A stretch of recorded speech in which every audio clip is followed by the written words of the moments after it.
கர்த்தாவே, என் சத்துருக்கள் எவ்வளவாய் பெருகியிருக்கிறார்கள்!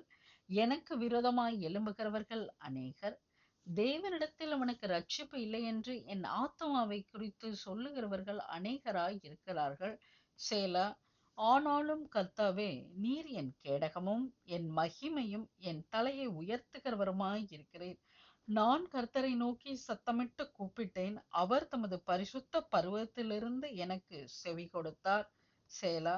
நான் படுத்து நித்திரை செய்தேன், விழித்துக் கொண்டேன். கர்த்தர் என்னை தாங்குகிறார். எனக்கு விரோதமாய் சுற்றிலும் படையெடுத்து வருகிற 10,000 பேருக்கும் நான் பயப்படேன். கர்த்தாவே, எழுந்தருளும். என் தேவனே, என்னை இரட்சியும். நீர் என் பகைஞர் எல்லாரையும் தாடையிலே அடித்து துன்மார்க்கருடைய பற்களை தகர்த்து போட்டீர்.